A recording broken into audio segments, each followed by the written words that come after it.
좋으신 하나님께 감사 영광의 박수. 자, 하나님의 말씀 증거합니다. 예레미야서 29장 11절 말씀입니다. 예레미야서 29장 11절. 예레미야서 29장 11절.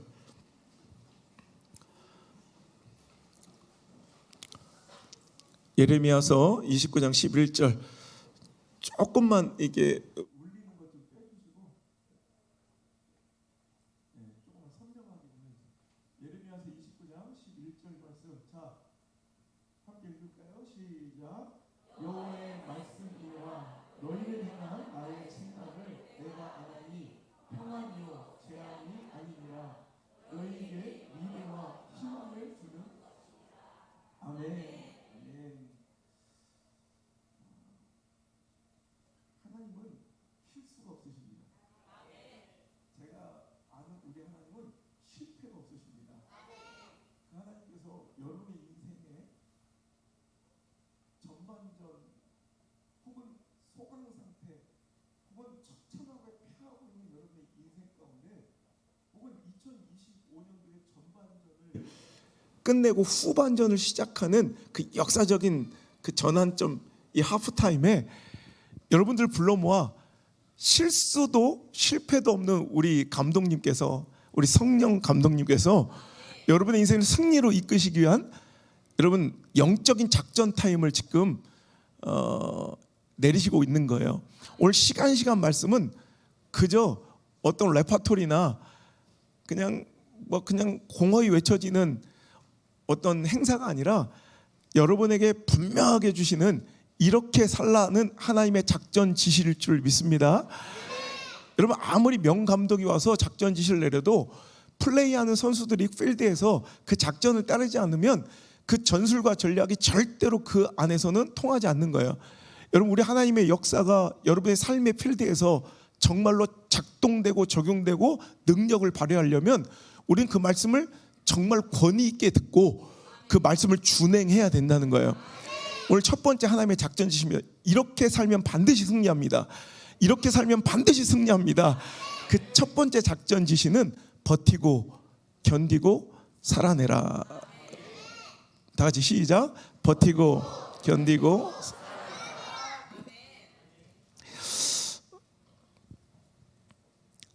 제가 1년에 매번 한 권 내지 두 권 책을 쓰는데 올해 1월 1일 날 이제 새로 나온 신간이기도 한데요. 원래는 이 책 제목이 아니었고요. 다른 책을 이제 쓰고 있었습니다. 그래서 우리 작년에 제가 왔을 때 제 어떤 결단을 준비하고 있었던 바를 우리 집사람이랑 같이 와서 이게 마지막일 수 있을지도 모르겠다 하면서 제가 미국으로 모든 거 다 내려놓고 개척하러 가려고 했던 그게 10월 달에 딱 하나님께서 멈추셨거든요. 제가 가려고 했던 그 이단의 땅, 유타주 몰몬교의 땅, 제가 연합성에 2번을 인도하는 동안 그 안에 골리앗 앞에 짓눌려버린 패배주의, 비관적 사고들, 부정적인 불신앙의 태도들을 보면서 교회가 완전히 힘을 잃고 주저앉아 핑계의 바위 뒤에 변명의 웅덩이 속에 숨어서 목사들부터 성도들까지 벌벌 떨며 상황, 처지, 형평, 가능성, 확률 따위 골리앗 앞에 하나님의 살아계심을 조롱하고 모독하는 그 현실 앞에서도 오늘도 묵묵히 가만히 있는 모습을 보고 제가 분노에 차올라서 내가 시퍼렇게 살아계신 하나님 2 미국판, 미국에도 살아계신 하나님, 그거를 제가 5년 뒤에 쓰기로 제가 출판사하고 얘기를 끝내놓고 제가 마지막 책을 쓰고 가는 거였어요. 그래서 우리 지난 시간에 잠깐 언급하면서 제가 제목은 말씀드렸지만 용기는 두려움이 없는 것이 아니라 두려운 일을 하는 것이다. 그래서 내가 그 두려운 일을 하러 간다. 그래서 다 정리하고 원래 연합성 위주로 다 집회도 취소하고 방송도 다 그만두고 출판도 그 책을 마지막으로 이제 안 쓰기로 하고 5년 뒤에 내가 시퍼렇게 살아계신 하나님 2를 쓰면서 다시 내가 거기에 살아계신 하나님의 이야기를 증명하겠다. 그리고 다 준비하고 있는데 제가 우리 자식들의 학업도 다 포기하고 우리 아이들이 가서 지금 공부를 꽤 잘해요. 그래서 명문대 첫째는 입학을 앞두고 있었는데 그것도 다 내려놓게 하고 그냥 커뮤니티 칼리지로 다 모여서 아빠 사역을 돕기로 우리 아이들이 다 마음을 모아주고 다시 기도하면서 집사람은 되지도 않는 영어 공부를 시작하고 저는 운전 연습부터 시작하고 그 교회에 제가 유일하게 요구했던 것은 동성애를 받아들인 미국에서 가장 먼저 동성애를 받아들인 교단이었거든요. 그 교단에서 탈퇴만 해주면 내가 사례비를 $1도 안 받겠다. 은퇴할 때까지. 사택도 필요 없고 자동차도 필요 없고 그래서 만약에 그걸로 인해서 교단의 재산, 부동산을 다 빼앗기면 내가 전세로 얻은 집 지하실에서 시작하겠다. 그래서 몇 년 안에 내가 지금 있는 교회보다 몇 배로 부흥을 시키겠다. 그래서 저는 제가 아끼는 차들이 몇 대 있거든요. 타고 다니는 집회 차량도 있고 또 잘 탈 시간은 없지만 전시 차량이라고 불려지는 벤츠 좋은 차 그것도 다 엔카에 내놓고 다 모든 걸 정리를 했었는데 그 교단에서 탈퇴만 해주고 이제 저는 아무것도 바라는 거 없이 그냥 모든 우리 가족들의 인생까지 걸고 이제 가기로 그래서 이 책을 딱 쓰면서 그 말씀을 딱 선포하고 이제 가기로 했는데 하나님 갑자기 막 이상한 마음을 주시는 거예요. 그래서 9월달, 10월달에 금식 기도를 하고 우리 집사람도 그렇고 우리 가족들이 다 기도하는데 뭔가 이렇게 막히는 마음을 주시는데 알고 보니까 저의 그 한 가지 약속 그것도 지키지 않고 그래 저를 속인 채로 비자 수속을 들어가고 있었던 거예요. 아무런 합의도 없이 저와의 약속 조건은 알리지도 않은 채 그냥 저한테 그냥 떠넘기듯 떠넘기고 이제 그만두려고 했던 그것이 밝혀지면서 하나님께서 탁 되었다. 이제야 내가 네 마음을 알겠다. 그 마음을 주시면서 제가 딱 그 10월 달에 모든 게 정리가 됐는데 그러니까 얼마나 감사한지 집사람도 이제 요즘에 마트 가서 한국말만 해도 감사하대. 아 진짜 이게 심각한 거였어요.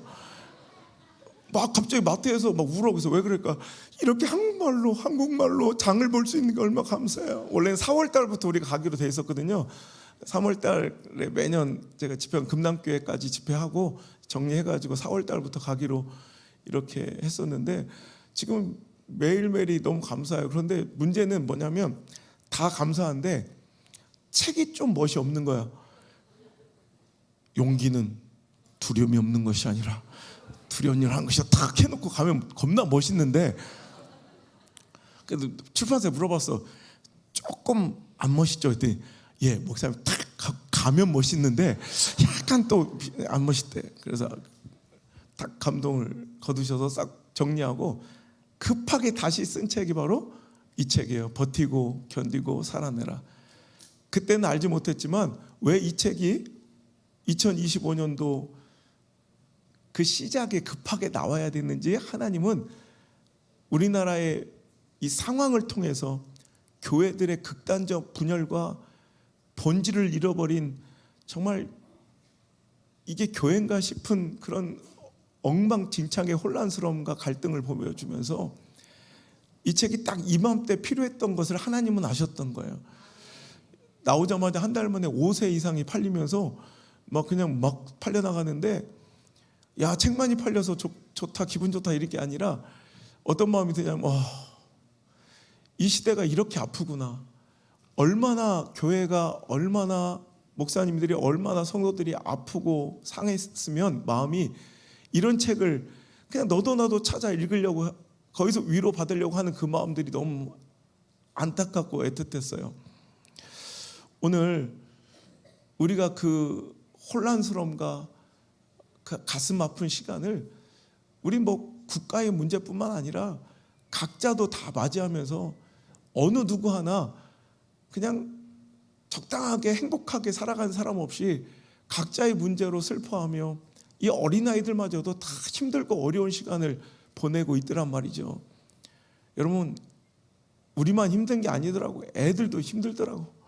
내가 몇 주 전에 집회 갔더니 물론 여기도 교육열이 어떤지 모르겠는데 우리 시골에서는 상상도 못할 그 7살짜리가 사인을 받다가 한숨을 푹푹 쉬는 거야. 너무 이쁘장하게 생긴 애가 한숨을 푹푹 너무 한숨을 크게 쉬어가지고 내가 야, 넌 뭐 어린 놈이 이렇게 한숨을 쉬니까 목사님 말도 마세요. 저 완전히 망했어요. 너 몇 살인데? 7살이래. 야, 7살짜리가 뭐 그렇게 망할 일이 있냐 했더니 목사님이 몰라서 그래요. 제가 이번 영어 시험을 망쳤단 말이에요. 이래. 아니 7살짜리가 뭔 영어 시험을 봐? 그랬더니 저를 가소롭다는 듯이 목사님은 모르시는군요. 이래. 그 이제 분당 쪽 막 이런 애들이었는데 그쪽은 좀 분위기가 다르대. 글쎄 영어 유치원을 다니는 애들은요 7살 때 이제 학교를 딱 들어가면 8살 때부터는 우리 세종은 내가 다니고 싶은 학원을 내가 고르잖아요. 근데 또 강남이나 대치동 이런 데는 내가 받고 싶은 학생을 학원이 고른대요.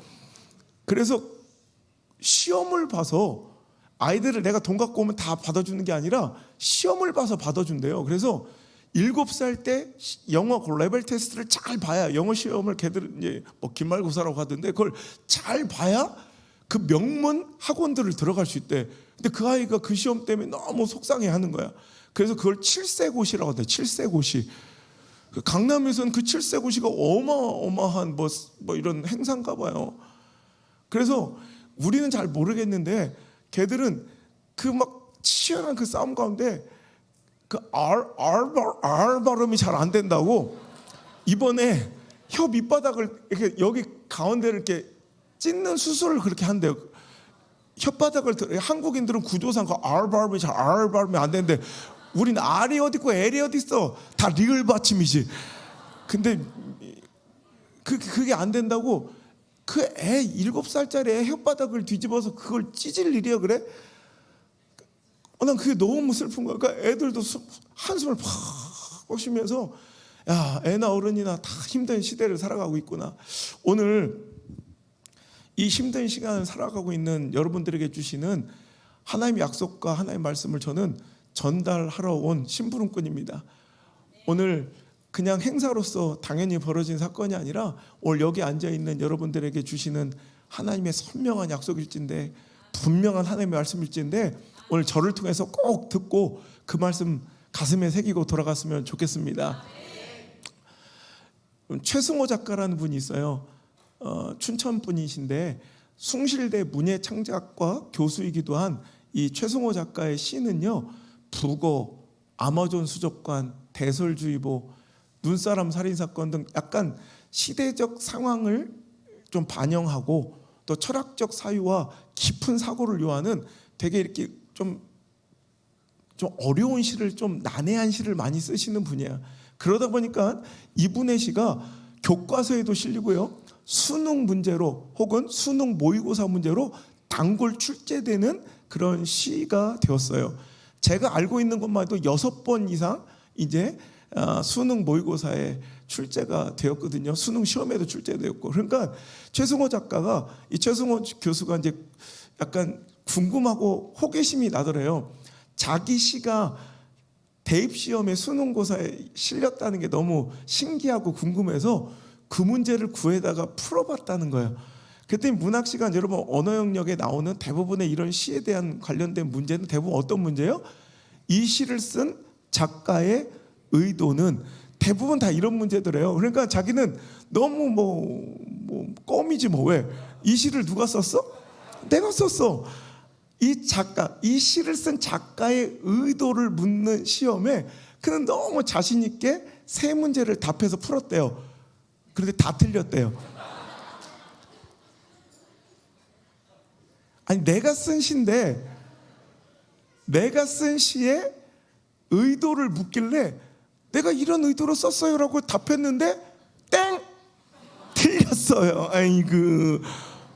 그래서 그분이 인터뷰를 하는데 아니 내가 쓴 시의 의도를 내가 모르고 틀렸다고 하면 도대체 누가 안단 말인가? 참으로 미스터리한 일이 아닌가라고 인터뷰를 하는 것을 보고 제가 거기서 인사이트를 얻어서 이 에피소드를 제 버티고 견디고 살아내라 이 책에 이제 프롤로그에 딱 쓰면서 이 책을 시작했거든요.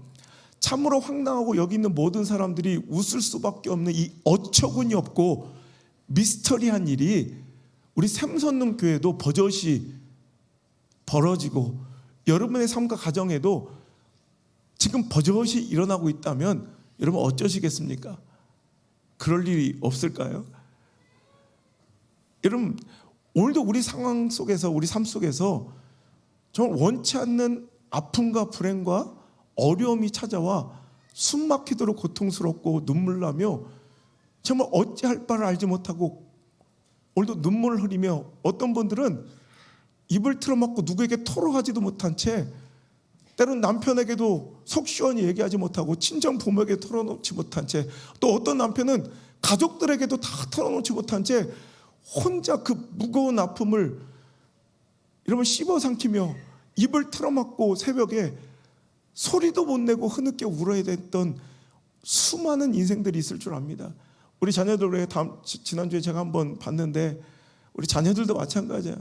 각자의 진로의 고민, 또 가정의 문제, 학교 폭력의 문제, 어른들은 진로의 문제, 자녀의 문제, 질병의 문제, 물질의 문제, 관계의 문제, 수많은 문제, 또 많은 분들이 영적인 문제, 또 사역 가운데 그 침체의 문제로 고통스러워하며 답답해하고 있다는 거예요.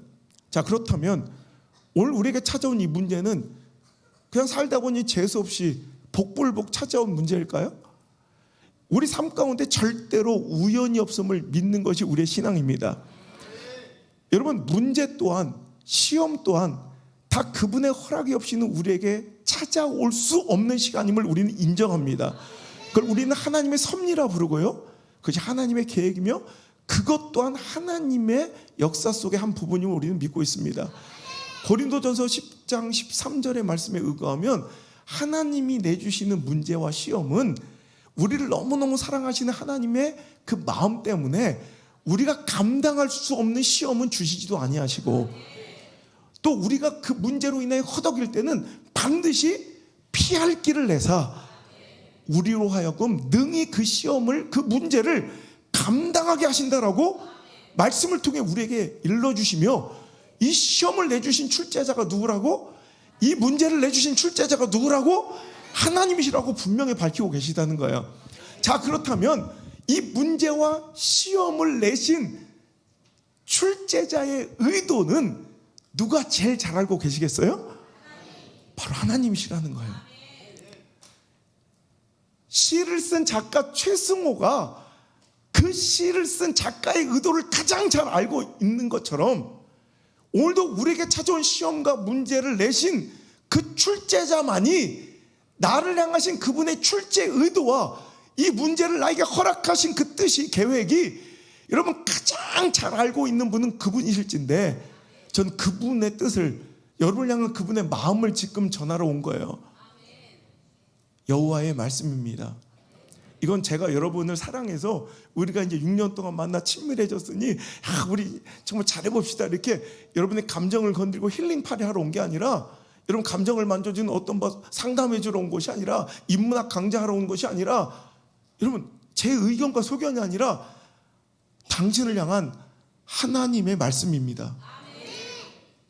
너희를 향한 나의 생각을 내가 잘 안 하니 평안이지 재앙이 아니니라. 오히려 너의 미래에 희망을 주려 하는 것이니라. 여호와의 말씀입니다. 이게 바로 하나님의 뜻입니다. 절대로 나에게 찾아온 문제와 이 시험과 어려움은 평안이지 재앙이 아니란 말이에요. 미래와 희망을 주려는 하나님의 의도인 줄 믿으시면 아멘. 이게 하나님의 의도일진데 이 문제를 내시고 이 시험을 출제하신 하나님의 분명한 목적과 의도일진데 우리는 내 상황과 처지와 형편을 근거로 하나님을 오답 처리하고 있어요. 땡! 하나님 잘 모르시는군요.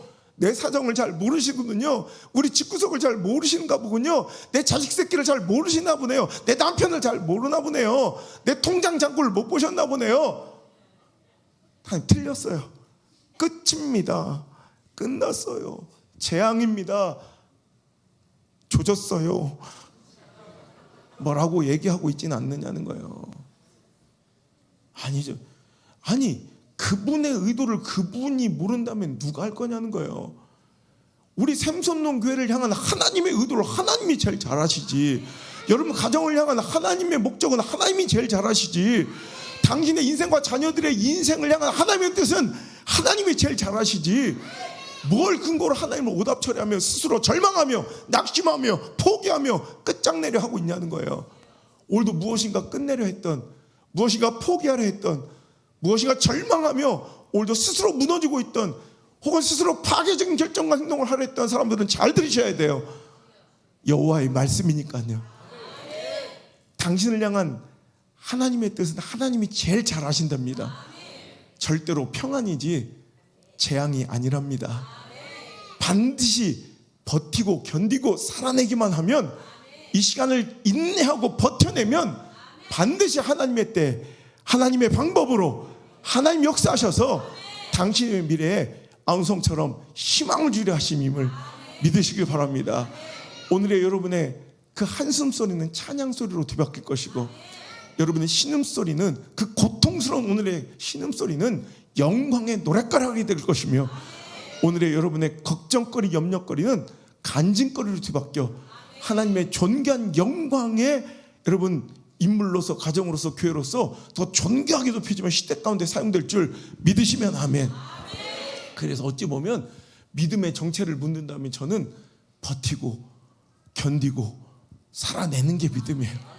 결국 믿음은 뭐냐면 그 하나님의 섭리를 믿고, 그 하나님의 역사를 믿고, 하나님의 그 전능하심과 실수 없으심을 믿고, 끝까지 하나님이 답 주실 때까지, 하나님이 되었다 하실 때까지, 우리를 향한 그 하나님의 유일한 관심사요, 변치 않는 관심사, 우리의 회복, 우리의 역전, 우리의 반전의 드라마, 우리의 부흥과 우리의 살아남을 이루실 때까지 우리는 그 순간을 상황, 처지, 형편의 눈으로 바라보지 않고, 절망하고 낙심하지 않고 오늘을 버티고 견디고 살아내는 것이 믿음일 수 있다는 거죠. 여러분, 그래서 믿음이란 단어는 히브리어로 에무나입니다. 에무나. 물론 다른 여러 가지 용어들이 있지만 구약 성서 가운데 가장 많이 쓰고 있는 이 믿음이란 단어 중에 하나가 바로 에무나예요. 에무나. 이 에무나는 믿음, 충성이라는 뜻을 갖고 있어요. 그런데 이 에무나가 또 다른 뜻을 함께 포함하고 있는데, 그것이 바로 버티다, 견디다라는 뜻을 함께 하고 있어요. 믿음은 버티는 거예요. 믿음은 견디는 거예요. 여러분, 전혀 상관없는 두 의미, 믿음과 버티는 게 뭔 상관이에요?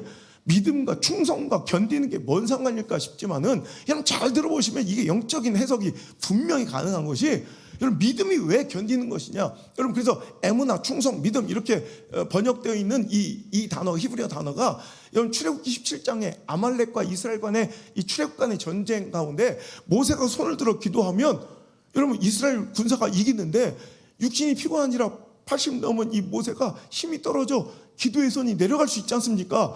그럼 이스라엘 백성이 다 죽어나가는 거예요. 아말렉이 승리하는 거예요. 그러자 아론과 훌이 얼른 달려와 그 팔을 붙잡아 주는 거예요.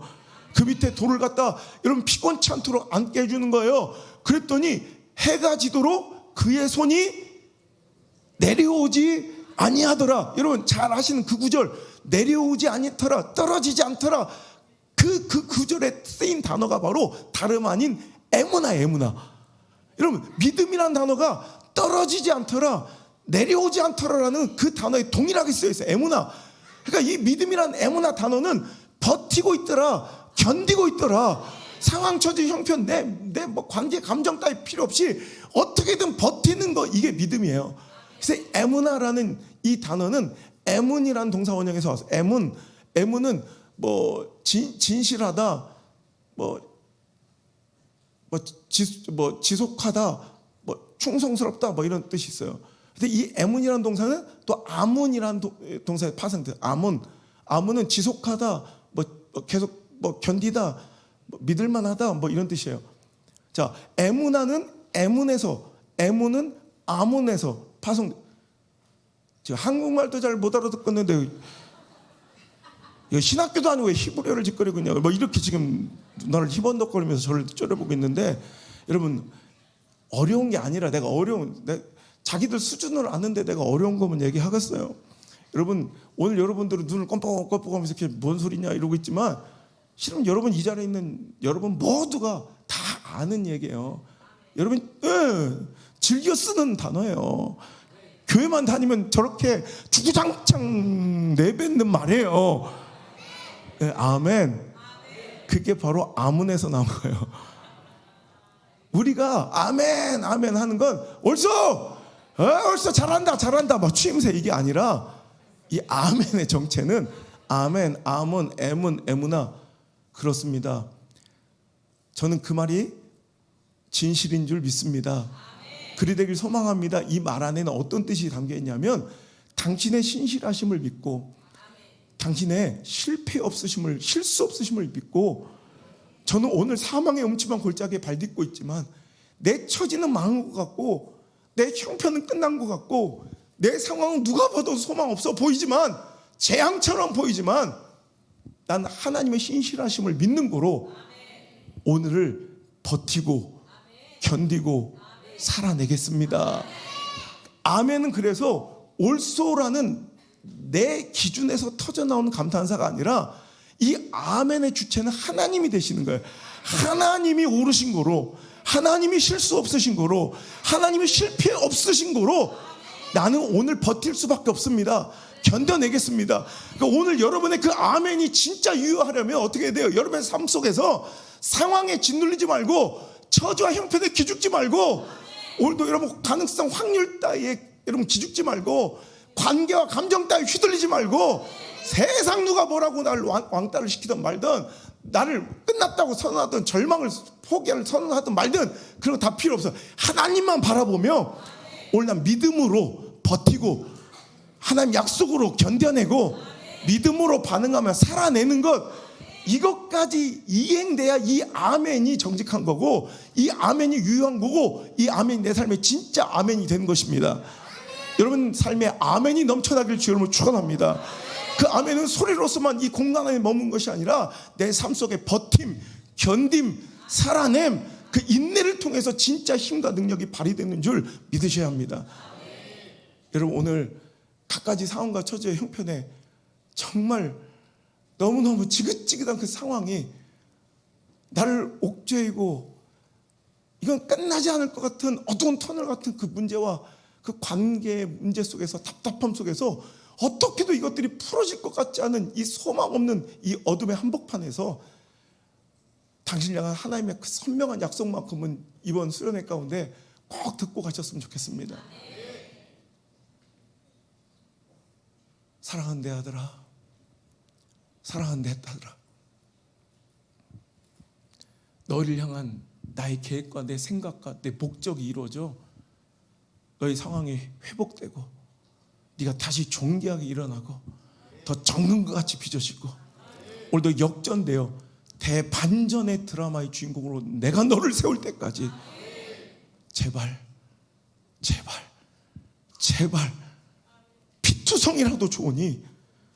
피투성이라도 좋으니 버티고 견디고 살아내다오. 이것이 당신을 향한 하나님의 분명한 약속이기에 이 심부름꾼은 그 말씀만 전하고 갑니다. 우리 다 같이 하나님의 말씀, 다 같이 그 하나님의 약속, 당신을 향한 하나님의 그 선명한 계획을 한번 우리 따라 읽어봄으로 이 말씀을 다시 한번 더 깊이 들어보겠습니다. 시작. 여호와의 말씀이니라. 시작. 여호와의 말씀이니라. 너희를 향한 나의 생각을 내가 아나니 평안이요 재앙이 아니니라. 너희에게 미래와 희망을 주는 것이니라. 아멘. 믿으시면 아멘. 아멘. 이 아멘을 한 사람들이 이제 어떻게 삶 속에서 행해야 돼요? 버티고 견디고 살아.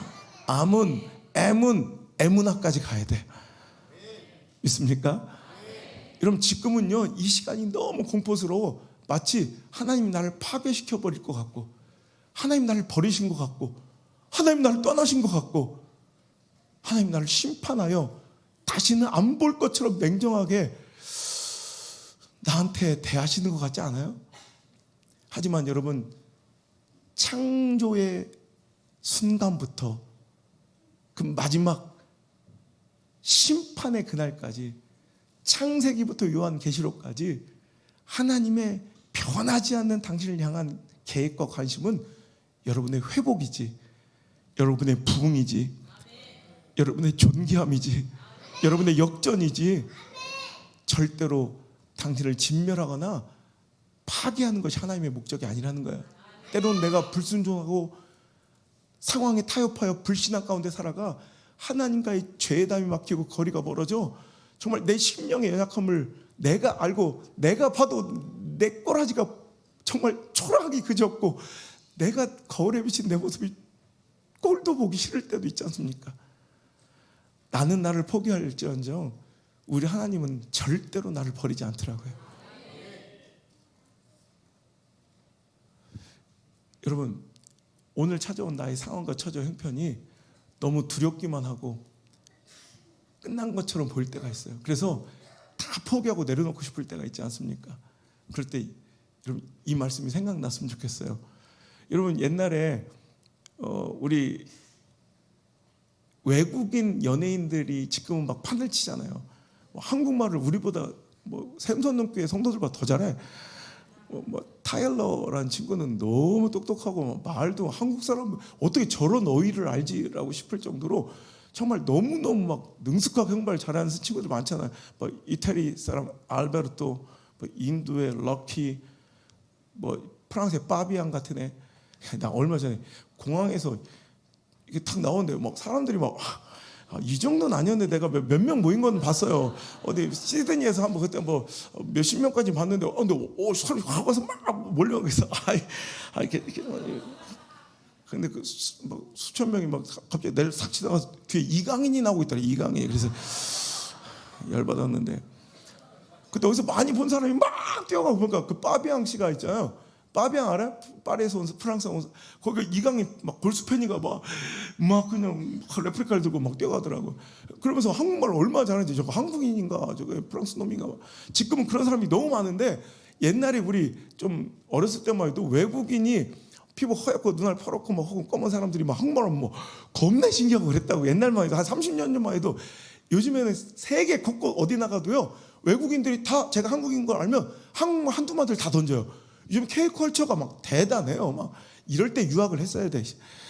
옛날에 막 벌레처럼 볼 때 막 유학을 해가지고 진짜 한국을 얼마나 좋아하는지. 그래 중국 친구들이 막 한국말을 일부러 자기가 이제 한국인인 것처럼 따라하려고 해도 미국인들이 한국 사람 흉내낸 중국인을 알아봐요. 막 그 정도. 옛날엔 중국, 한국, 일본을 못 알아봤고 외국 사람. 근데 외국인들이 한국 사람을 알아볼 정도로 이제 한국의 위상이 높아져서 이제 어디 성면 나가면 옛날 그 나라 말로 연습해야 돼. 지금 그럴 때 한국말 해주면 더 좋아하고 막 그래요.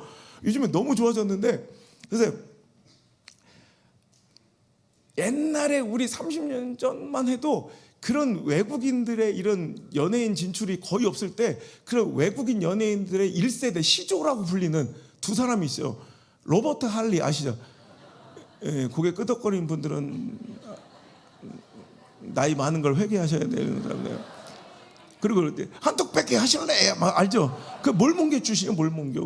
몰몬교 저기 왔다가 그 국제변호사인데 한국인 결혼해가지고 영도 하씨의 시조가 됐죠. 하여튼 그런 분인데. 그리고 또 하나 프랑스에서 온 이다도 씨 알아요? 이다도 씨, 안녕하세요 이다도 씨인데요. 이렇게 말 많다 아줌마. 근데 자기는 너무 지금 제가 이다도 씨를 한번 만난 적이 있는데 그 이다도 씨가 하여튼 그러더라고요. 자기가 지금도 꿈꾸는 것 같대요. 솔직히 자기가 알지도 못했던 지금이야 이제 한국을 좀 알지만 옛날에 한국에 어디 부처 있는지 나라도 몰랐대요. 그런데 자기가 한국에 와 있는 것도 신기한데 평범했던 일반인 연예인이 된 건 더 신기하잖아. 처음에 제가 막 알려지고 브라운관을 통해서 막 사람들이 막 인기가 그러니까 막 매일 펠레토가 오고 선물이 온다. 지금이야 막 DM 보내고 그러지만 옛날에 무조건 손수 편지 써서 보내야 됐잖아요. 인기의 척도 펠레토. 그러니까 펠레토가 막 수십 통씩 오고 선물이 매일 도착했대. 그래서 자기가 너무 어안이 붕붕하고 진짜 꿈 같은 삶을 살 때 한 번은 엄청난 일을 겪고 한국을 떠나 도망치려고 했다는 거예요. 왜냐하면 어느 날 보더니 편지가 한 묶음 써 있어서 뭐 늘 보던 거니까. 근데 보니까 선물들이 쌓여 있는데 큰 상자 하나 있더래요. 그래서 기대감, 아유 오늘은 또 어떤 선물일까. 방에서 이제 아무도 없는데 딱 뜯는 순간 깜짝 누가 동물 사체를, 그것도 뼈를 막 동강동강 내서 그걸 보낸 거야. 그걸 열어보고 막 기겁을 하고 막 머리가 쬐삐쓰고요. 막 너무 놀래 눈물이 줄줄 나더래. 안 그렇겠어요? 이건 이탈리아 마피아도 이런 짓은 안 해. 그리고 막 너무 놀라서 경찰에 신고하고 남편을 부르면서 난 이제 못 살, 바로 비행기 티켓을 막 예약하고 난 이 나라 못 산다고. 날 죽이려고 누가 협박한다. 아니 어떻게 이렇게 누굴 싫어해도 이렇게까지 할 수가 있냐. 막 그래서 막 문 잡고서 막 벌벌 떠고 있는데 경찰하고 이제 남편이 왔대. 그 무슨 일이야? 근데 저기 보라고. 그 남편은 경찰이 이거 사골인데?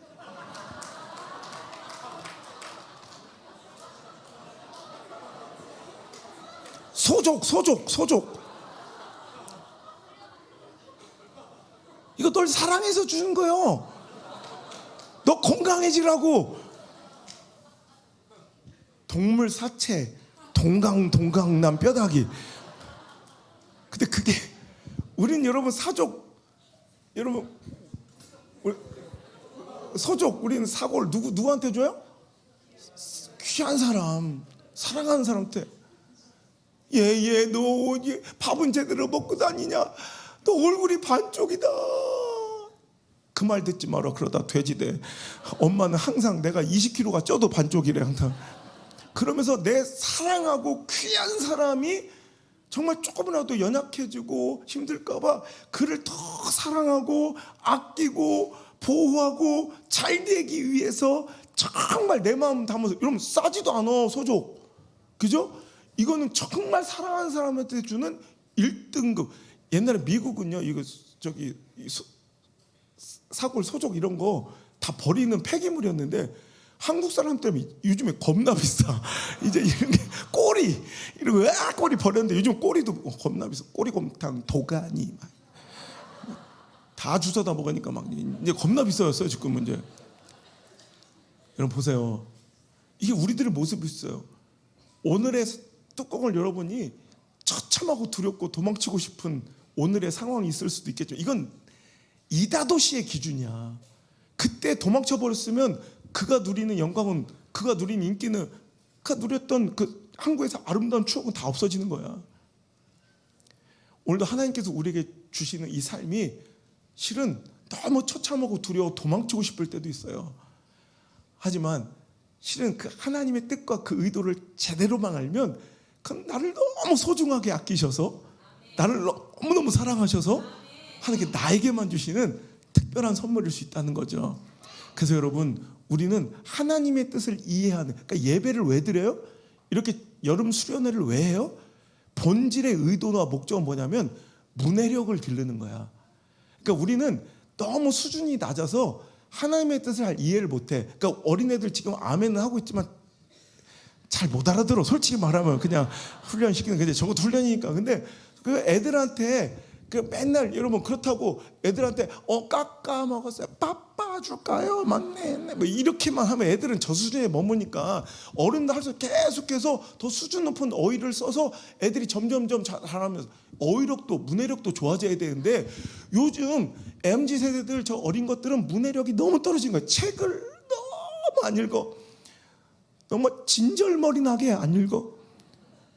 독립투사처럼 안 읽어. 책을 막 그러니까 맨날 앉아가지고 릴스나 보고 쇼츠나 보고 앉아 있으니까 깊은 철학적 사유나 인문학적 사고가 떨어지는 거예요. 그러니까 너무너무 그런 이 문해력과 어휘력이 떨어진 이 시대가 이 요즘 기성세대와의 충돌과 갈등이 많아진대요. 요즘 현실에 일어나는 일들인데 여러분 그 회사에서 그런 얘기 들어보셨죠? 회사에서 MZ 세대들하고는 기성세대들이 뭐 한마디만 하면 꼰대 취급을 해버리고 막 아니 뭐 상식과 기본을 알려주는데 그럼 다 꼰대라고 해버리고. 아니 MZ가 벼슬이요? 눈만 말갛게 미친년처럼 뜨면 다 이해를 해줘야 돼? MZ거든요 하면 다 이해를 해줘야 돼. 그 이해 안 해주고 반박한 순간 꼰대가 된대. 그냥 말도 안 되는 거예요. 근데 답답해 죽겠다. 왜? 문해력이 너무 떨어져가지고 그 부장님이 금일 회의 있으니까 아무도 가지 마세요. 그랬더니 자기만 회의실에 와 있더래. 근데 금요일 날 카톡이 오대. 부장님 뭐 이래더니 어디 있느냐고. 금일 오랬더니 금요일 날 온 거예요. 실제로 있었던 사건인데 어떤 작가의 팬사인회가 열리기로 한 카페에서 문제가 생겨가지고 그 팬사인회 직전 한 2시간 전에 그 팬사인회가 이제 무산이 된 거야. 그러니까 막 각지에서 올라왔던 팬들은 갑자기 이제 뭐 이렇게 얼마나 허탈해요. 그러니까 이제 홈페이지에도 출판사에서 사과문을 공지하고 그 카페 팬카페에다도 올리고 이제 그 사인회가 열렸던 주최 측에서도 이제 사과문을 올린 거야. 그러면서 막 죄송하다 뭐 그리고 마지막에 다시 한번 심심한 사과를 올려드립니다. 그랬더니 난리가 댓글에 진짜 댓글 내가 봤거든. 뭐? 사과가 심심해? 지금 우리를 무시하는 거야? 뭐 심심해서 사과해? 뭐 이런 무식한 것들이 댓글이 한 500개가 올라왔어. 진짜. 그러니까 심심한의 이 의미를 모르는 거야. 야, 너 진짜 답답해. 너 왜 이렇게 고지식해? 그랬더니 부장님 감사합니다 칭찬해 주셔서 이러더래. 고지식해다니까 지가 지식이 높다는 줄 알고. 하여튼 막 이런 일들이 이게 리터러시 문해력이 떨어진 세대의 갈등이야. 그럼 여러분 저는 이 우스갯소리 가운데 우리 교회 영적인 이 신앙적인 리터러시 문해력은 어떤가? 하나님께서 주의 종을 통해서 혹은 상황과 처지와 행편을 통해서 하나님께서 뭔가 우리를 향한 계획과 말씀을 선포하시면 우리는 그것을 이해할 수 있는 영적인 리터러시가 있어야 되는데 우리는 맨날 수준 나는 쇼츠 같은 상황, 릴스 같은 형편에만 길들여져서 깊은 하나님의 뜻을 이해할 수 있는 능력, 리터러시가 현저하게 떨어져서 맨날 환경대로 살아가고 처지대로 살아가고 형평만 살아가고 감정대로 살아가고 관계 따라 살아가고 확률 따라 살아가고 통계 따라 살아가고 그러니까 맨날 끝났다고 한국교회 뭐 20년 뒤 30년 뒤에 뭐 맨날 그 분석표만 들여다보고 여러분 그런 거 보지 마라. 뭐 한국교회 트렌드 2024, 2025 이거 보면 뭐 할 거야? 앞으로 30년 뒤에는 끝났다고. 이제 청년층은 얼마로 없어질 거고 한국교회 미래 전망 이런 거 읽을 시간 있으면 버티고 견디고 살아내라. 이런 책을 읽어야지. 그 비관적인 논리 아이고 내가 그분 잘 알고 자주 만나는데 그런 책 읽는 거 아니야. 읽어봐야 낙심만 되고 절망만 되지. 여러분 문해력이 떨어져서 그래. 여러분 하나님은 우리를 믿음의 눈으로 상황을 보기를 원하시고 영적인 리터러시 문해력을 가지고 하나님의 뜻을 이해하기를 원하는데 자꾸 우리는 허접한 그냥 관계적인 상황적인 형편적인 렌즈를 끼고 그것대로만 판단하려고 하니 기가 죽고 낙심하고 절망하고 포기하고 자살하려고 하는 거예요. 오늘 여러분 이 말씀 꼭 들으시고 하는 이번 수련회 가운데 우리 영적 문해력을 높여 주옵소서. 이 신앙적 리터러시를 높여 주옵소서. 하나님 어떤 상황에서 어떤 말씀 주셔도 하나님의 뜻을 기가 막히게 캐치하게 하시고 하나님의 계획과 하나님의 섭리를 기가 막히게 알아듣는 저희들이 되게 하여 주옵소서. 그거 되면 되는 거예요. 이번 수련의 목적은 그게 돼야, 그게 이해가 돼야, 여러분 그게 믿어져야 오늘 버틸 힘이 생기고 오늘 견뎌낼 수 있는 용기와 위로가 샘솟을 거 아니겠습니까?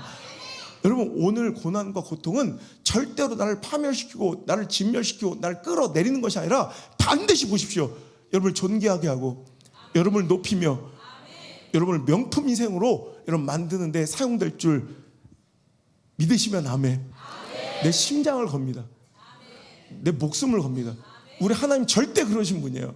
여러분 제가 미국에 1년에 이제 곧 다다음 주도 제가 또 미국 들어가는데 1년에 한 2달은 제가 미국에서 집회를 하면서 이제 살아가는데 여러분 재작년이었던 거예요. 재작년 2023년도 11월 달 좀 약간 가을 때 내가 미국에서 집회하고 있는데 뉴스가 한 꼭지 나오는데 내 귀가 딱 이렇게 호텔에서 뭐 영어 잘 못하지만 딱 들리는 단어들이 있어. 보니까 자동차 전소 사고. 그러니까 자동차가 원인 모를 화재로 막 다 타버린 사건이 나온 거예요. 근데 거기서 기아 소렌토 하필 원인 불명의 화재 사고의 주인공이 기아차, 우리 국산차예요. 기아 소렌토 차량이 그냥 주차돼 놓은 상태에서 이유 없이 완전히 전소된. 그럼 우리 또 애국자 미국 나가면 또 외국 나가면 애국자가 되잖아요. 괜히 내가 막 국산차가 그랬다니까 내가 괜히 미안하고 미국 사람들한테 괜히 내가 사과하고 싶고 막 그래서 그걸 보다가 거기서 여러분 그 화재 사건보다 더 재미있는 사건을 보게 됐는데 완전히 뼈다귀만 남고 싹 타버린 그 화재 차량 기아 소렌토 차량 그냥 뼈다귀만 완전 다 탔어요 모든 게. 근데 놀라운 사건은 그 차량 안에 꽂혀있던 텀블러가 문제야. 그 텀블러가 글쎄 온전히 보존돼요.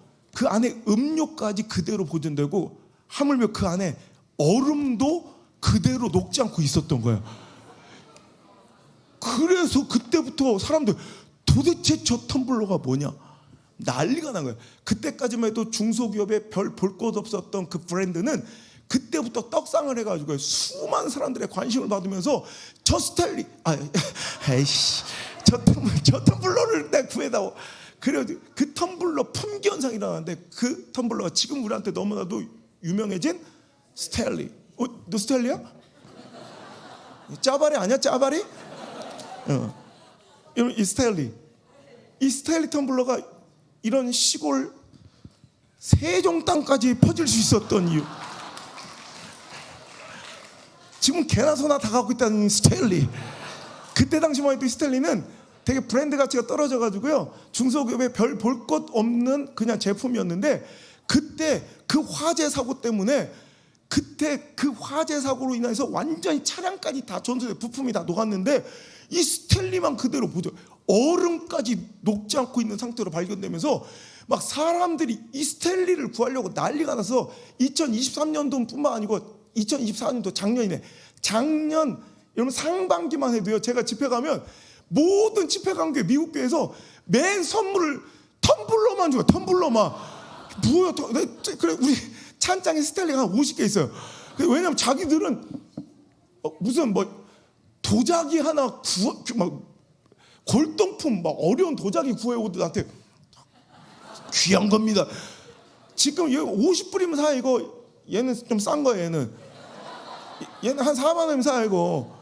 그 끼케야 8만 원 안짝에 50불 60불이면 사는 이 스탠리가 당시 작년 4월달 뭐 3월달 이때만 해도 얼마까지 리셀가 품귀 현상 MZ 세대들의 패션 아이템이 됐어요. 그러니까 여자 특히 Z 세대나 이 MZ 세대들이 이게 옷 입고 이렇게 스탠리를 드는 게 유행했어요.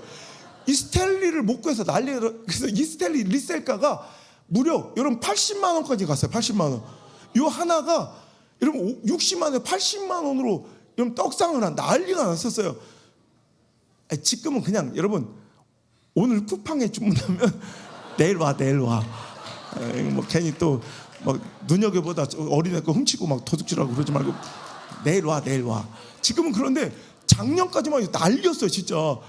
그래서 우리 애들도 미국에 있는 애들도 내가 미국 집회 가면 아빠 귀한 거예요. 저희들 용돈 뭐 겨우 샀어요. 막 이러면서 막 5% 내서 사람들이 줄을 서서 사는 구할래야 구할 수 없는 정말 이게 10배 넘는 가격에 팔리는 명품 텀블러가 된 거예요.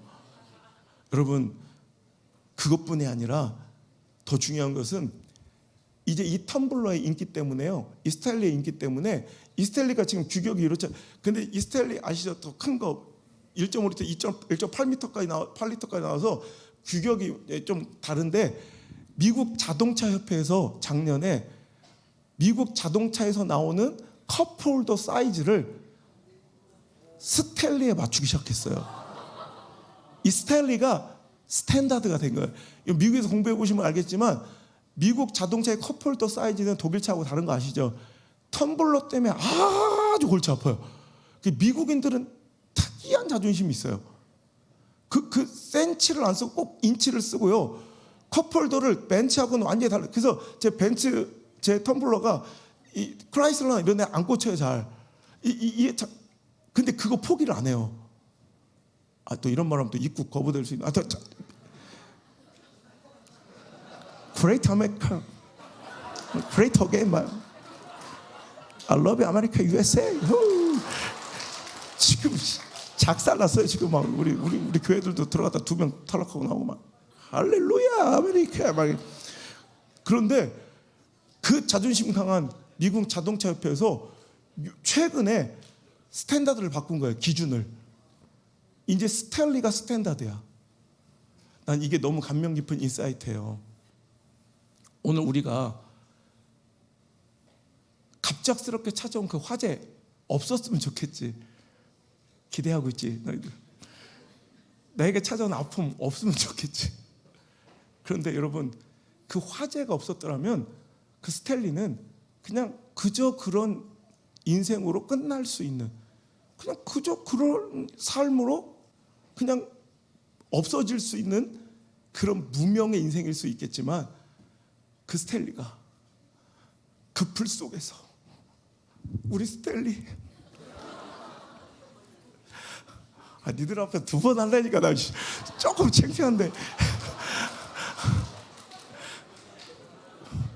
우리 애들이 2년 만에 미국에서 나와서 한 2주간 내 집회를 따라다니, 아빠 고생이 많으시네요. 그래. 이렇게까지 하시는지 몰랐어요. 그래도 할 건 해야 되니까. 우리 스탠리 그 불 속에서 얼마나 뜨거웠을까. 우리 스탠리, 우리 스탠리 얼마나 무서웠을까. 내 마음이 다 애잔해. 그런데 스탠리, 난 그 불 속에 안 넣었으면 좋겠어. 이 스탠리 너무 사랑해서. 그런데 우리 스탠리 그 무섭고 뜨겁고 두려운 중에도 그 불 속에서 버티고 견디고 믿음으로 살아내며 이 안에 하나님 주신 약속과 말씀이라는 얼음을 끝까지 품고 끝까지 지켜냈더니,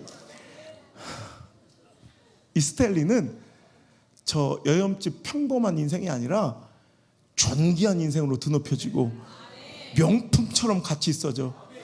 나의 가는 길을 오직 그가 하시나니 그가 나를 불 속에 연단하시고 단련하신 후에 나를 순금처럼 정금처럼 만드시듯, 나를, 여러분, 리셀가 80만 원짜리 명품 텀블러, 누님들도 관심 없네,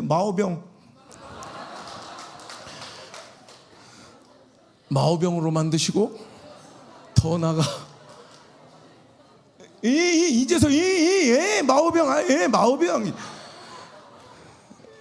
내가 이렇게 스펙트럼이 넓어요. 우리 할매부터 애새끼까지 저거 말든. 여러분, 그리고 더 대단한 것은, 얘가 그냥 얘 혼자 같이 있고 존귀해지고 비싸진 거, 이게 끝이 아니라 얘가 스탠다드가 된 거야. 야, 봤어? 믿음은 저런 거야. 신앙은 저런 거야. 예수쟁이는 저래야 돼. 교회는 이런 거야 라고 믿음의 표대가 되고, 믿음의 기준이 되고, 믿음의 롤모델이 되고, 믿음의 증거가 되는 위대한 인생들은 어디서 태어나느냐? 바로 그 처참한 환경과 고통과 문제와 시험을 버티고 견디고 살아나는 데서 여러분 시작된다는 걸 잊지 않았으면 좋겠습니다. 여러분, 우리 1차 세계대전 중에 여러분 처참한, 우리 전쟁사를 연구하다 보면 전쟁의 역사의 그 기준을 1차 세계대전으로 선정하는 곳이 많아요. 제가 한번 전쟁에 관련된 시리즈 설교를 하느라고 옛날 고대 전쟁부터 중세, 근대, 현대 전쟁까지 제가 책을 한 몇십 권을 사서 막 읽었던 적이 있어요. 그래서 전쟁 역사를 이해할 때 전쟁의 딱 양상이 달라진, 즉 전쟁의 낭만이 사라진 그 전쟁의 근원을, 기준을 이제 1차 세계대전으로 봐요. 그 전의 전쟁들은 낭만과 전쟁은 치열하고 슬프고 잔인한 거지만, 그래도 전쟁 안에 낭만이 있었고 전쟁에도 도의가 있었다는 거예요. 근데 그 모든 것이 소멸되고 인간애가 사라진 그 전쟁의 기원, 시작을 1차 세계대전, 독일의 침공으로 이제 유럽은 이제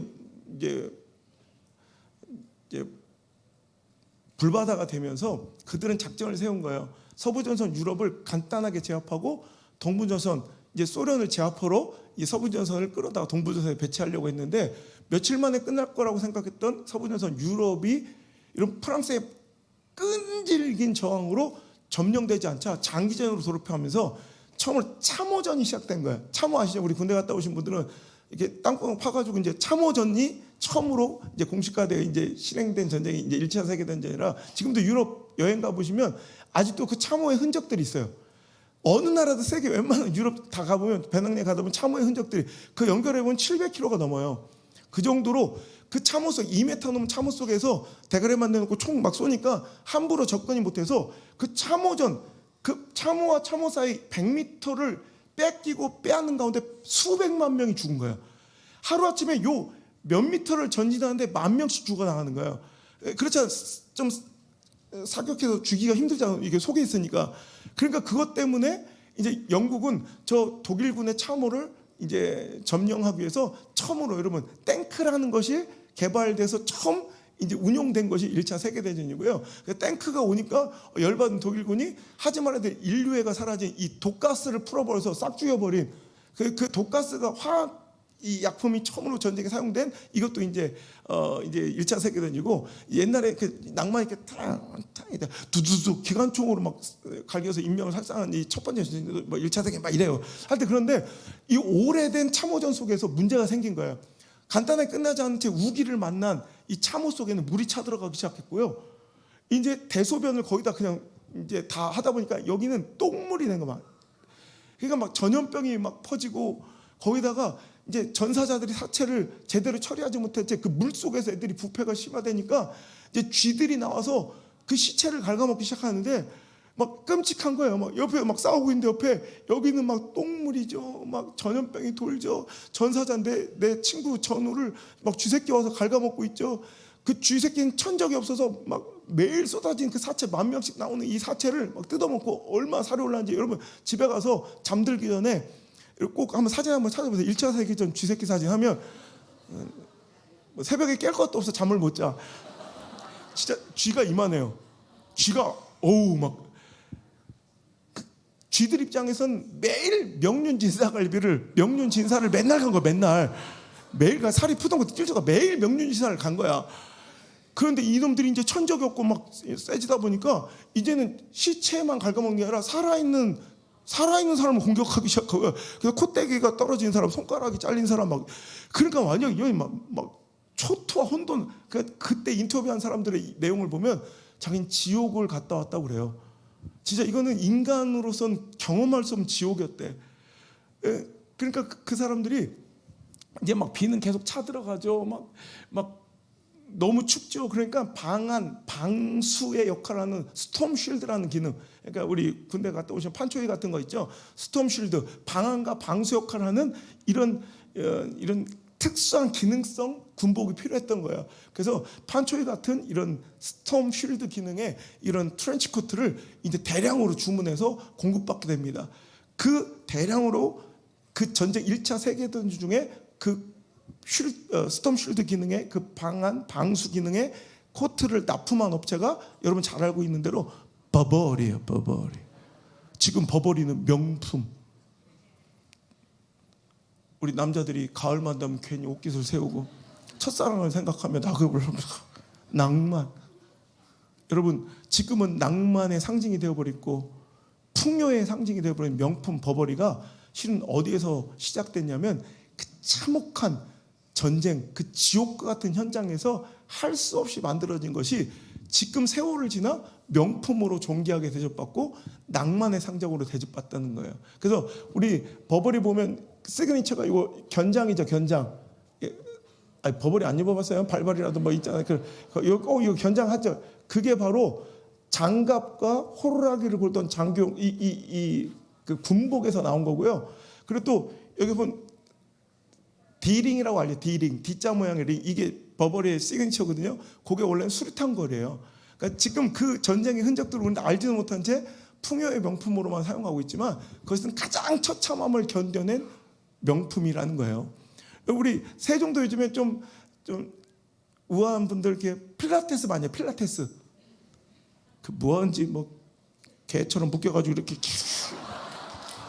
뭐 한다고 거기서 왜 이렇게 난 저거 뭐 난 뭐 사육당하는 것 같이 거기 묶여가지고 왜 그걸 뭐 혼자 아닌. 우리 시골은 그런 게 없지만 조금 이렇게 잘 사는 동네 가니까 꼭 아가씨들이 뭐 쫄쫄이 바지 하나 입고 다 막 필라테스 하는. 내가 웃으면서 내가 얼마 전에 분당 가서 저기 집회하다가 자기들 필라테스가 뭔지는 알아? 근데 이제 돈만 있지 무식해가지고 내가 필라테스가요 그 1차 세계대전 중에 그 참혹했던 전쟁 후유증 소용소에서 그 처참한 지옥과 같은 환경을 눈으로 목도했던 사람이 아무런 육체적 장애가 없는데도 불구하고 정신적 장애로 활동을 못하거나 그 좁았던 수용소에서 이 부상 후유증으로 굉장히 몸이 굳어갈 때 그 좁은 수용소 안에서 그 후유증을 치료하고 또 그 정신적인 그런 장애를 치료하기 위한 재활훈련으로 그 좁아터진 데서 조세프 빌라테스 씨가 만든 게 바로 그래 필라테스예요. 그래서 좁아터진 데서 이렇게 묶어놓고 이렇게 하는 게 수용소에서 만들었어요. 수용소에서 그것도 모르고 막 지가 수용소예요 뭐요 혼자. 지금 되게 여유로워지고요. 지금 되게 풍요로워지고요. 고급져지고 오히려 자랑하고 있는 것들이 실은 옛날의 고통이에요. 옛날의 처참함이에요. 그거를 이겨내고 버텨내고 견뎌낸 사람들은 여러분 그것이 영광스러운 훈장이 될 수도 있고요. 멋진 명품과 같은 여러분 아름다운 기억이 될 수 있고요.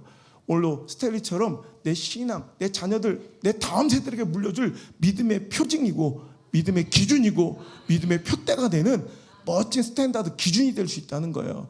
오늘 여러분 우리 삶에 찾아온 이 어려움들 여러분 지금보다 훨씬 더 높은 수준 내 수준을 초월하고 내 인본주의 계산질을 완전히 뛰어넘는 다른 차원의 인생을 살기 원하신다면 첫 번째로 하나님의 뜻을 쫓아 그 뜻을 기다리며 오늘 이해되지 않는 이 상황을 정말 처참하기 시점없는 이 형편을 버티고 견디고 살아내는 것 이게 하나님 성령님의 첫 번째 작전 지시일지인데 여러분 함부로 섣불리 움직이고 판단하고 결단 내리고 결정하지 마시고 여러분 끝내지 마시고 포기하지 마시고 이게 하나님의 첫 번째 작전 지시예요.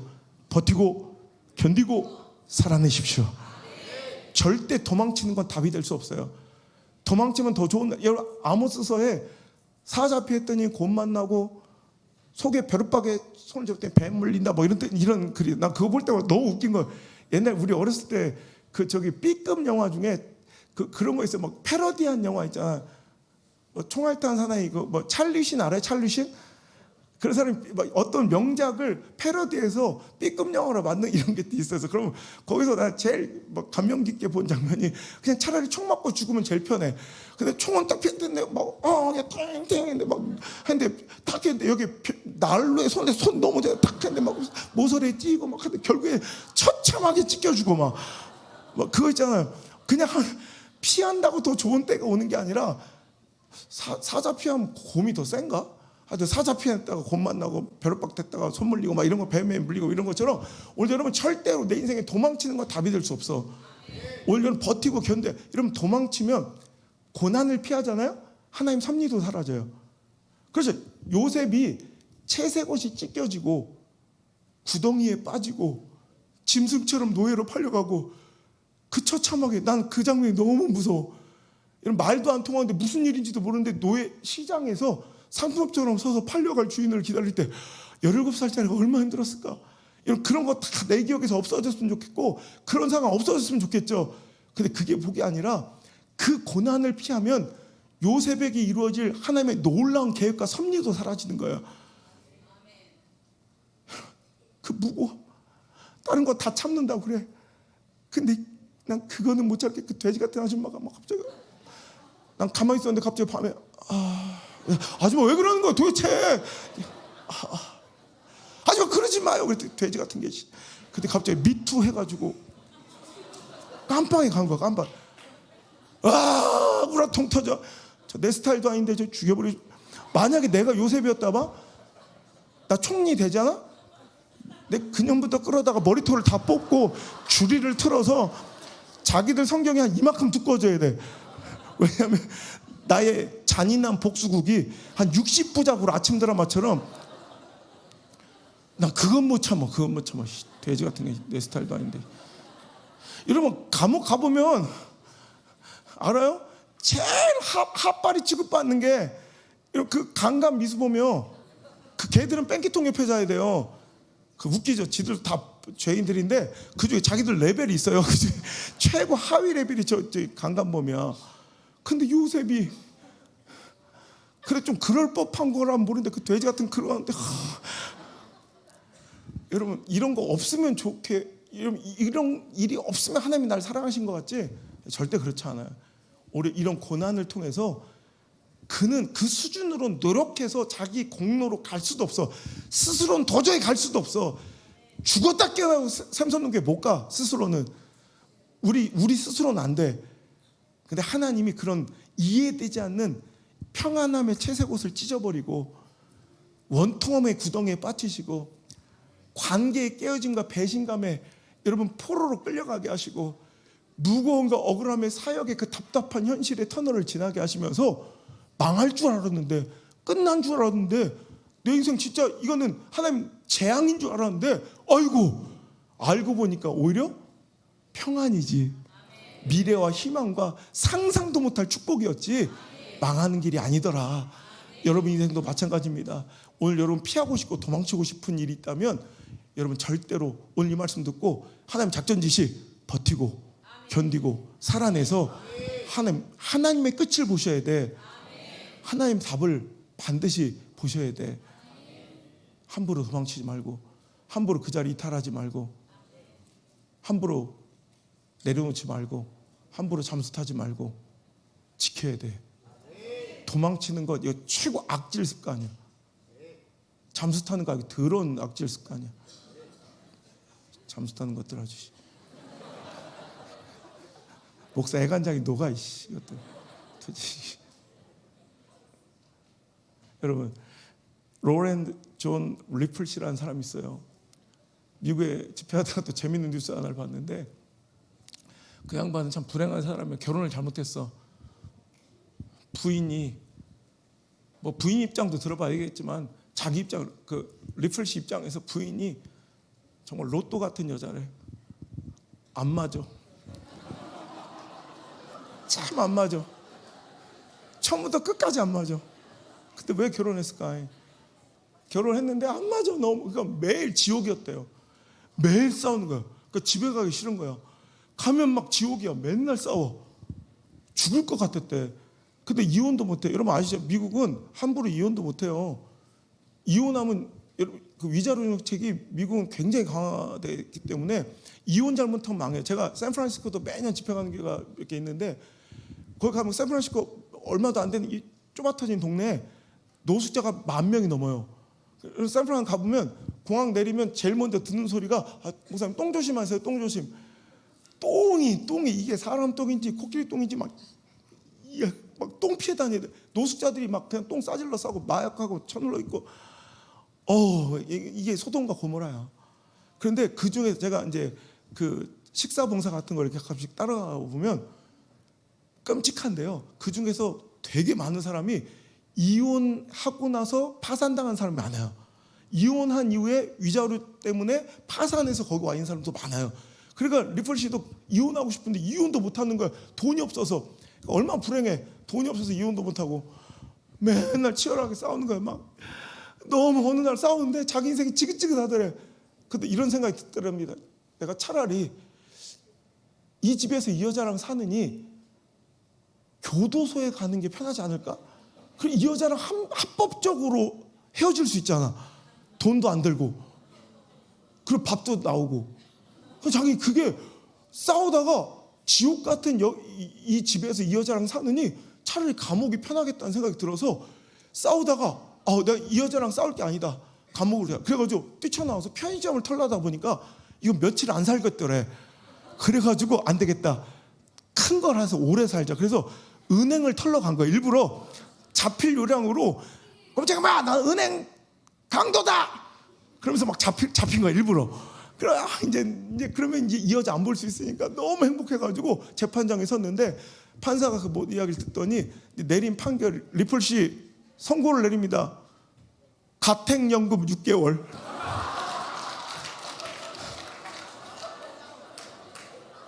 못 나와. 옛날에는 아침에라도 나와서 저녁까지 밖에 싸돌아다가 들어갔는데 조졌어. 끝났어. 갇혔어. 여러분, 오늘 이게 자기 얘기일 수도 있어요. 도망치면 답이 나올 것 같은데 그랬다가 더 큰일 날 수 있으니까 오늘 여러분 그냥 주신 이 상황과 처지 형편 속에서 스탈리가 얼음을 품듯 여러분 주신 오늘 말씀 잘 품고 한 약속 있잖아요. 약속. 상황 보지 말고 그 약속 보고 약속 잘 가슴에 품고 잘 버티고 견디고 살아내셔서 저처럼 옛날에 과거의 그 아픈 상처들을 멋지게 간증하고 노래할 수 있는 아름다운 인생들 되시기를 주 여러분 축원합니다. 말씀을 맺겠습니다. 여러분, 제가 절망적이고 힘들 때 때로는 저도 뭔가를 포기하고 싶을 때가 있어요. 그때마다 생각나는 이야기입니다. 제가 어렸을 때 국민학교 한 4학년쯤 됐을 거예요. 저는 항상 이제 거의 올수 올백을 맞았고 항상 전교 1등하고 뭐든지 완벽한 사람이에요. 뭐 하나도 빠쳐먹거나 틀리면 안 되는 줄 알고 살았어요. 근데 저는 되게 좀 게을러요. 뭔가 데드라인이 정해져야 좀 뭔가 움직이는 스타일이에요. 우리 누나 일찍부터 다 해놓은 스타일이고, 방학이 이제 하루 남았을 때 모든 방학 숙제를 일기도 그때 딱 몰아서 딱 싹 한 번에 끝내버리고, 마지막 남은 숙제가 뭐 내일이 개학이야. 마지막 남은 숙제가 만들기 숙제였어요. 그래서 찰흙으로 거북선을 만드는데, 문방구에서 한 찰흙으로 열심히 쪼물쪼물 거북선을 만들고 있는데 저를 가만히 두지 않는 사탄의 유혹들 바깥에서 호성아 놀자 고민하다가 만들던 찰흙을 던져놓고 나가서 실컷 떠는 거 아침부터 저녁까지 껌껌해져가지고 이제 떼고 꼬질꼬질 해가지고 들어왔네. 그래가지고 이제 내일 개학이니까 마지막 숙제를 하려고 내 방에 들어갔는데 깜짝 놀랐어요.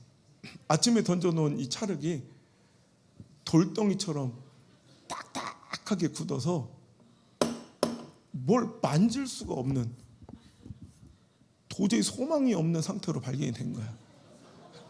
이미 문방구는 문을 닫았고요. 저는 이제 이 숙제를 못 해가면 저희 뭔가 흠결이 생기는 거라 저는 이게 이 상황이 용납되지 않아서 막 나도 모르게 막 너무 서럽게 울었어요. 막 너무 진짜 막 세상이 끝난 것 같아요. 그때 방학 숙제를 내가 한 번도 안 해가 본 적이 없거든. 그 소리를 듣고 놀라서 우리 아버지가 제 방에 들어오십니다. 호성아 왜 그러냐. 그래서 아버지 이것 좀 보세요. 제가 만들기 숙제를 다 했어야 되는데 아이들 친구들과 노느라고 정신이 팔려서 그냥 두고 나갔더니 이게 이렇게 돌처럼 굳어버려. 딱딱해서 아무것도 할 수가 없어요. 아버지 저는 큰일 났어요. 이제 방학 숙제를 못하게 생겼어요. 저는 이제 끝장났어요. 저는 큰일 났어요. 아버지 저는 조진 것 같아요. 아빠가 저를 한참 바라보시더니 아무 말도 않고 밖으로 나가시더니 얼마 뒤에 세숫대야에 물을 가득 채워서 내 방에 신문지를 두껍게 까시더만 그 딱딱하게 돌처럼 굳어져 아무 소망 없는 그 찰흙을 가져다가 손에 물을 적셔 그 돌을, 그 딱딱한 돌덩이를 계속 만지시는 거예요. 아버지 그래봐야 소용없어요. 전 이미 굳을 대로 굳어서 아무 소망이 없어요. 아버지 끝났다니까요. 아버지 끝났다니까요. 근데 우리 아버지는 그 말을 전혀 들은 채도 않으시고 얼굴이 시뻘거질 때까지 땀이 나중엔 뚝뚝뚝뚝 떨어지면서까지 1시간 넘게 손에 물을 적셔 그 딱딱한 돌덩이를 만지기를 계속 하신 거예요. 그 말도 안 되는 미친 짓 같은 그 희망 없어 보이는 그 짓을 얼굴이 펄개서 땀을 뚝뚝뚝 흘리시면서까지 포기하지 않으시는 거예요. 전 그 안에 뭔가 흐르고 있던 아직도 그 경건한 어떤 그 공기의 느낌을 아직도 기억해요. 저도 이제 어느 순간 울음도 멈추고 아버지에 대한 항의도 멈추고 숨죽이며 그 아버지 행동을 1시간 넘게 지켜보는 거예요. 시간이 어느덧 지났을까? 2시간이 다 된 것 같아요. 포기할 줄 모르고 땀을 뻘뻘 흘리던 우리 아버지의 반복된 행동 속에서 포기하지 않고 물을 적시며 계속 그 딱딱한 돌덩어리를 만지시는 우리 아버지 손길 속에서 점점점 그 찰흙이 물러지기 시작하는 거예요. 점점점 새살처럼 부드러워지기 시작하는 거예요. 나중에는요, 기적처럼 무엇을 만들어도 만들 수 있는, 여러분, 말랑말랑한 찰흙이 돼 있는 거예요. 그때 왜 그랬을까? 제가 막 펑펑 울었어요. 그 모습을 보면서 내가 펑펑 울었어요. 그래 우리 아버지가 땀을 씻으시더니 저한테 이렇게 말씀하시대요. 오성아, 잘 봤지? 앞으로 네 인생에 아까 그 찰흙덩어리 돌덩어리처럼 모든 것이 끝나고 모든 것을 포기해야 될 것 같은 상황이 오거든 오늘 이 날을 꼭 기억해 줬으면 좋겠다. 네가 보기에는 아무런 희망도 보이지 않고 소망 없이 다 끝나버린 네 자신 같을 때가 있을 거야. 네 스스로가 보아도 버려야 마땅할 것 같은 아무 소망도 희망도 보이지 않는 네 삶의 돌덩어리 같은 네 모습을 네가 만날 때가 있을 거야. 그때 오늘 이 사건을 꼭 기억해서 아빠가 이 돌덩어리를 포기하지 않듯 네 자신은 너를 포기하고 쓸모없이 생각해도 너의 하나님 아빠는, 너의 아빠 아버지 하나님은 절대로 돌 같은 네 마음, 돌 같은 네 삶을 포기하지 않으실 거다. 아빠가 그 돌덩어리에 미친 짓같이 보였지만 아무런 소망도 보이지 않고 쓸모없는 일처럼 보였지만 남들은 다 부정하고 손살을 쳤어도 아빠가 물을 계속 뿌리고 주물러 주자 새살처럼 돌덩어리가 부드러워진 것처럼 네가 그때 하나님 아빠 아버지를 바라보고 그 하나님의 은혜만 사모하면 하나님께서는 너에게 성령을 부어주시고 돌 같은 내 마음을 제거해 주시며 새살처럼 네 영혼을 부드럽게 하셔서 다시 무엇이든 시작할 수 있는 멋진 인생으로 하나님께서 너를 빚어가실 거야. 그러시면서 이 말씀을 읽어주시더라고요. 에스겔서 11장 19절 20절의 말씀입니다. 우리 함께 읽겠습니다. 시작. 내가 그들에게 한 마음을 주고 그 속에 새 영을 주며 그 몸에서 돌 같은 마음을 제거하고 살처럼 부드러운 마음을 주어 내 율례를 따르며 내 규례를 지켜 행하게 하리니 그들은 내 백성이 되고 나는 그들의 하나님이 되리라. 아멘. 내가 그들에게 한 마음을 주고 그 속에 새 영을 주어 그 몸에서 돌 같은 마음을 제거하고 새살처럼 부드러운 마음을 주어서 절대로 그 영혼 그 인생을 버리지 않고 반드시 나는 그들의 하나님이 되고 내가 너를 내 백성 만들어 버리겠다. 이게 당신을 향하신 하나님의 뜻입니다. 샘솟는 교회를 향하신 하나님의 계획이십니다. 오늘 내 스스로가 나를 보아도 용서할 수가 없는 수치스러운 기억들, 불신앙의 삶들 혹은 실패의 기억들이 있습니까? 나는 나를 포기하고 버릴지라도 우리 하나님은 절대로 당신을 포기하지 못하셔서 오늘 저와 여러분을 이 자리에 부르신 줄 믿습니다. 왜? 이 시간 새 영을 부어주시려고. 새 영을 부어주셔서 돌 같은 그 마음들을 지금 다 제거하여 주시고 오늘 이 시간 옛일을 기억하지 아니하시고 오늘 우리에게 새살 같은 부드러운 마음을 주셔서 하나님의 말씀대로 순종할 수 있는 우리의 결단을 허락하여 주실 것이고 그 하나님이 우리에게 찾아오셔서 친히 내 하나님 되어 주신답니다. 하나님이 당신을 내 것이라 하십니다. 오늘도 그 아름다운 하나님과의 만남이 회복되고 오늘도 처참하고 실패하고 포기할 것 같았던 내 마음이 다 변하여 오늘도 희망과 설레임과 하나님의 역사와 그 새 일을 기대하는 기대감으로 가득 찰 수 있기를 주의 이름으로 축복합니다. 오늘 찬양 기도하는 마음으로 올려드립시다. 십자가 그 사랑.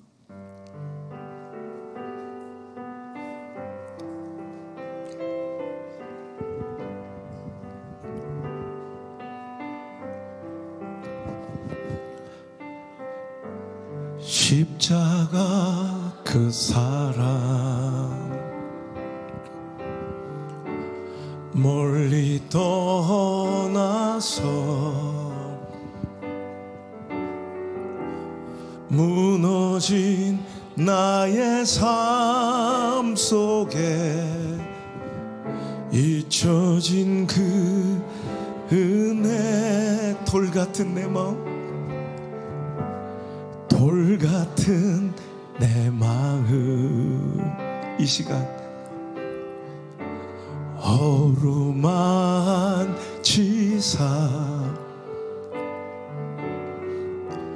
다시 일으켜 세우실 주를 사랑함. 다시 한번 십자가 그 사랑. 십자가 그 사랑 멀리 떠나서 무너진 나의 삶 속에 잊혀진 주 은혜 돌 같은 내 마음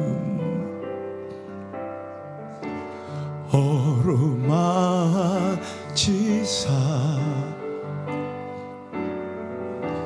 다시 일으켜 세우실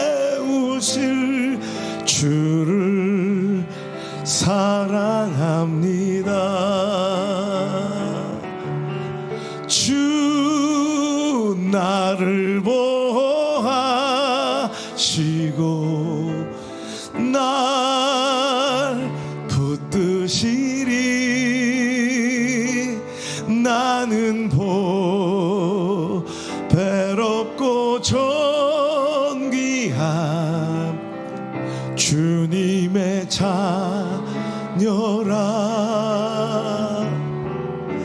주 너를 보하시고 널 붙드시리. 나는 배롭고 존귀한 주의 자녀라. 지나간 일들을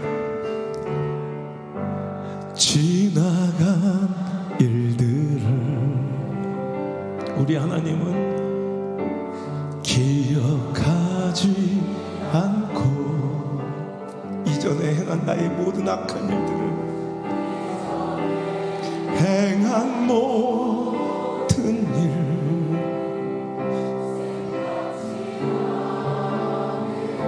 아멘.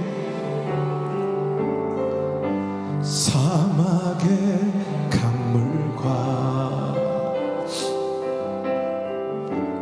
길을 내시는 주 내 안에 새 일 행하실 주만 바라보리라. 주 나를 보하시고 날 붙드시리. 나는 배롭고 존귀한 주님의 자녀라. 주 너를 보하시고 널 붙드시리. 너는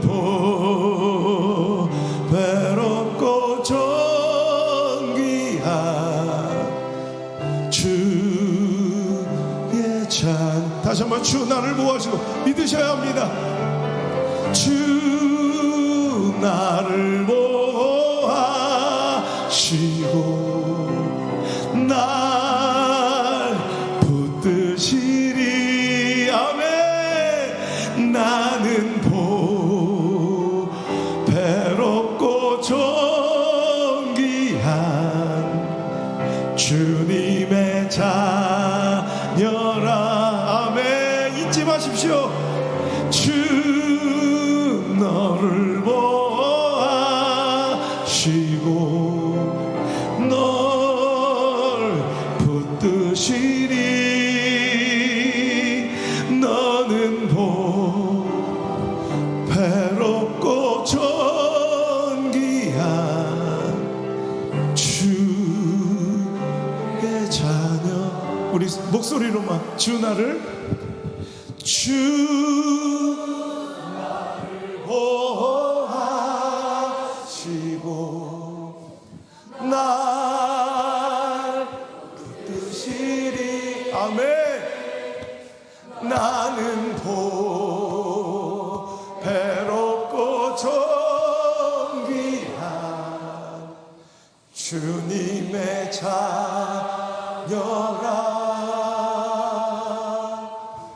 주 나를 보호하시고 날 붙드시리. 너는 배롭고 존귀한 주의 자녀라. 주 나를 보호하십니다. 나를 보호하시고 날 그런데 내가 스스로 왜 포기하고 왜 절망하고 왜 낙심합니까? 주님이 포기하지 않으셨는데, 주님이 끝이 아니라 하셨는데 내가 무슨 권한으로 포기한단 말입니까? 믿으셔야 합니다. 기억하셔야 합니다. 주 너를 끝까지 널 붙드시리. 잊지 마세요. 너는 배롭고 존귀한